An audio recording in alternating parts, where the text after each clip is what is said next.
मैं 1 वीक की रिपोर्ट दे देता हूं। 1 वीक क्या हुआ।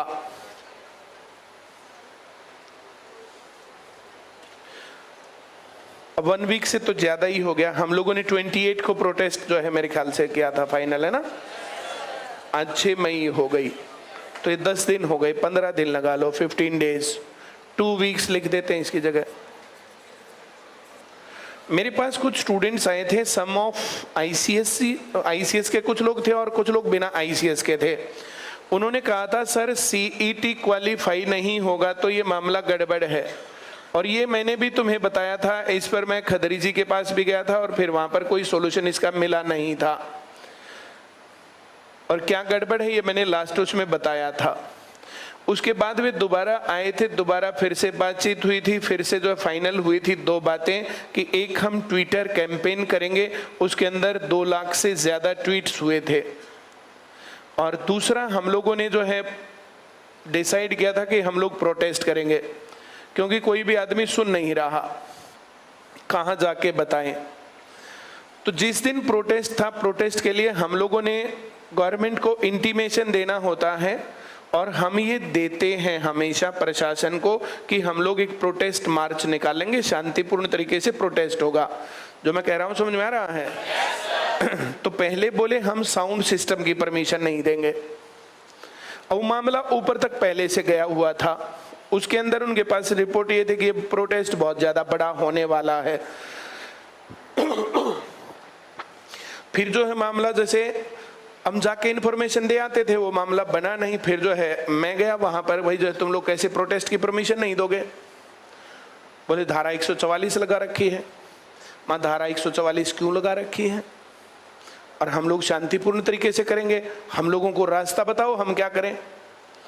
तो फिर बोले जो भी तुम प्रोटेस्ट करके कहना चाहते हो तुम वैसे ही बता दो ना। वैसे तो हम तो बता दें, कोई सुन तो नहीं रहा। जो मैं कह रहा हूं समझ में आ रहा है?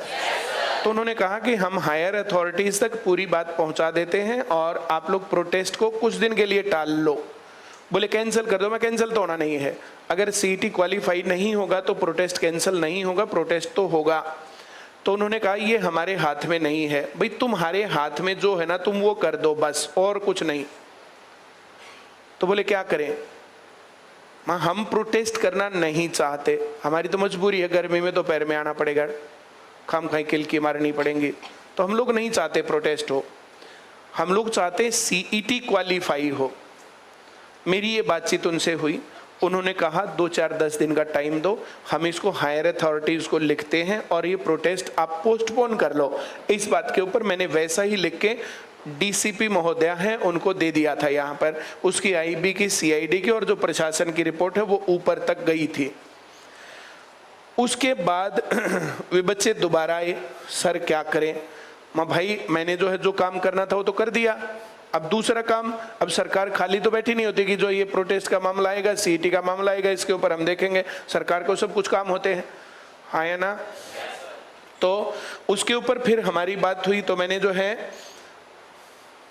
जिन लोगों ने जिम्मेदारी ली थी, प्रशासन के आदमी थे, मैंने उनको बताया भाई ये बच्चे दोबारा मेरे पास आए बैठे हैं, अब इनका क्या करें? ये दोबारा प्रोटेस्ट की डेट मांग रहे हैं। अभी तुम डेट परमिशन की दोगे या आगे तुमने बताया वहां का जवाब दोगे? एक काम तो करो, फिर तुम कहोगे प्रोटेस्ट पोस्टपोन करो या कैंसिल करो। प्रोटेस्ट फिर जो है पोस्टपोन या कैंसिल कैसे होगा? तो इसका मुझे रास्ता बताओ। तो फिर फोन किया गया वहां पर जाकर के, तो उन्होंने कहा भाई मैं 2 दिन की तो हूं छुट्टी पर और उसके अगले दिन मैं तुम्हें मिलवा दूंगा।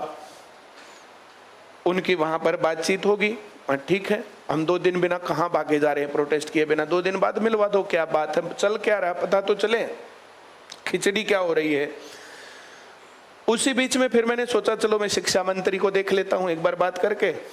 जर्नली मेरा फोन नहीं उठाते बेचारे, तो मैंने फोन उठाया, फोन किया, फोन करते उठा लिया। मां सर आपके पास चाय पीनी है? बोला नहीं, चाय के पीछे का पर्पज क्या है? मां सिर्फ चाय पीने और कोई पर्पज नहीं है।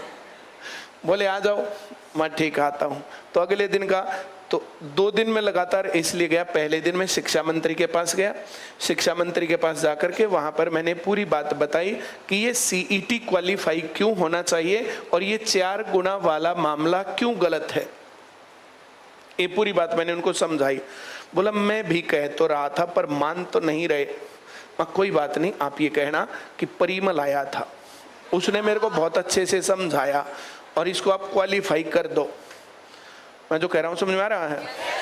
बोला ठीक है माँ जी, यही शब्द कहना कि परिमल आया था, उसने मेरे को बहुत अच्छे से समझाया और इसको करना पड़ेगा। तो अगले दिन फिर जो है, जो सीआईडी चीफ हैं हरियाणा के, ये सुबह शाम दोपहर उठते बैठते सीएम के टच में रहते हैं, सारी रिपोर्टिंग देते हैं। सरकार को चलाने वाले यही लोग होते हैं। तो फिर मैं इनके पास गया कल, इनके पास 1-1.5 घंटा और काफ़ी अच्छी बातचीत हुई। बात डिस्कशन पर ये थी जो बताई जानी चाहिए थी कि सीईटी क्वालिफाई होना चाहिए, they are agreed on it. बोला it is correct that principally CET should be qualified, क्योंकि उसके ऊपर जो जो चीज़ें थी वो हमने डिस्कस किया। डिस्कस करने के बाद मामला गड़बड़ था। तो लेकिन करें कैसे माँ? सर ये मेरा काम थोड़ी है, करें कैसे? मेरा काम तो ये है कि रिजल्ट क्या हो। बोला फिर भी कोई रास्ता दिखे तो मुझे बताना। मैं जो भाई भर्ती ना अटके, सरकार इस इंटेंशन में है, सीईटी क्वालिफाई हो जाए, सरकार इस इंटेंशन में भी है। तो जो काम प्रोटेस्ट का होना चाहिए था और जो बाकी काम होने चाहिए थे वे हो गए। फिर फर्दर इन्होंने अपना नंबर मुझे दिया कि आप डायरेक्ट हर रोज़ मेरे टच में रह सकते हो। It is also very good thing कि भाई जो बात हमें प्रोटेस्ट करके या बाकी कामों से या किसी भी प्रकार से हमें बतानी पड़ती थी, जो भी गड़बड़ जहाँ पर भी है तो वो हम डायरेक्ट इनको बता सकते हैं। वहाँ से नीचे 3 स्टेप्स हैं, तीनों को बोला तीनों को डायरेक्ट भेज देना, उसमें कोई दिक्कत नहीं। तुम्हें जो भी जब भी जो भी इनपुट देना हो वो दे देना। इसके आगे मामला चला कि भाई तुम सरकार के खिलाफ क्यों हो। हम किस गधे ने कहा हम सरकार के खिलाफ है। भाई जो भी मामला होता है, मैंने कहा जो भी आदमी मेरे टच में तुरंत प्रभाव से मैं उनको बताता हूं तो मैं खिलाफ कैसे हुआ। अब कोई आदमी सुन ही नहीं रहा तो फिर क्या करें? कोई भी बच्चा अपनी माँ का इंटी होता ही नहीं है, लेकिन माँ जब उसकी तरफ देखती है ना, जब उसने रोना पड़ा है बेचारे ने, अगर मैं भी अड़े हूं तो हम लोगों को तो माँ के सामने बच्चे की तरह रोना पड़ रहा है। मामला इतना है बस। अगर हमारी सुनवाई हो तो हम लोग ना तो प्रोटेस्ट करने के मूड में और ना किसी भी चीज़ के मूड में। पता नहीं किसने जो है ये सब किया है और हम क्या किया क्या नहीं किया है।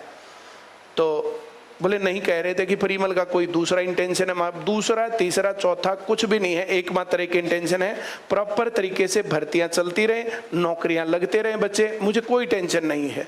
आप लोगों की भर्तियां कम हैं ज़्यादा हैं, जो कुछ भी हैं वो सब बातें प्रॉपर तरीके से प्रॉपर चैनल पर होनी चाहिए और सही तरीके से हो जाए। 5 साल हो गए भर्तियों बिना, बच्चे कहाँ जाएं और कब तक उनको कंट्रोल करें? फिर बोले तू भड़काता है। मत जिस दिन बच्चे प्रोटेस्ट करेंगे ना, हम 2 दिन पहले हरिद्वार चले जाएंगे, 2 दिन बाद आएंगे, फिर ठीक रहेगा। मगा यहाँ पर अगर बच्चे इतने ज्यादा संख्या में इकट्ठे हुए और यहाँ पर फिर जो मामला गड़बड़ हुआ, लॉ एंड ऑर्डर की कंडीशन खराब हुई, जिम्मेदार कौन? मैं आज तक 20 प्रोटेस्ट में गया, 50 में गया, 30 में गया, कहीं पर भी कुछ भी क्या गड़बड़ हुई बताओ जरा मुझे। जो प्रोटेस्ट हुआ वो सरकार को, प्रशासन को, प्रतिनिधियों को पहले बताया गया, न्यूज के ग्रुप में डाला गया, और उससे ज्यादा हम क्या करें जब कोई रास्ता ही नहीं, कहीं कोई सुनने वाला ही नहीं है।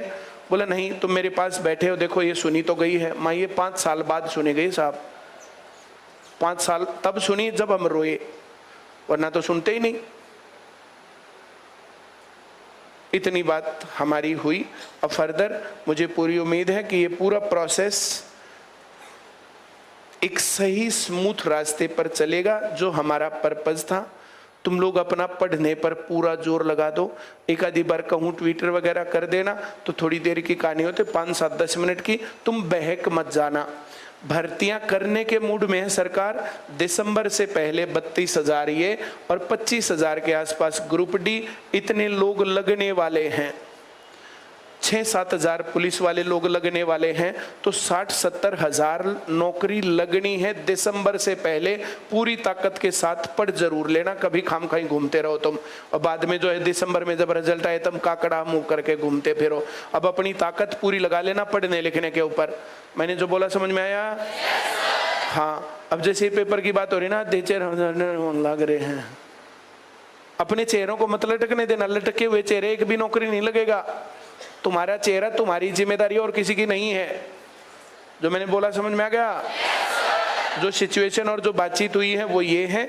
आज मुझे और फर्दर कुछ रिपोर्ट देनी है, कुछ बातचीत करनी है। आगे जो भी गाइडलाइंस होंगी वो मैं तुम लोगों को बताता ही रहूँगा। और सारी बातें मैंने 2019 कलर का पेपर, सिलेबस के बाहर अंदर 75 पार से 40 पर, सीईटी क्वालिफाई नहीं किया तो 40 से 20 पर, तो ये सारी बातें समझा दी, बहुत अच्छे तरीके से समझा दी। ठीक है, चलिए तुम लोग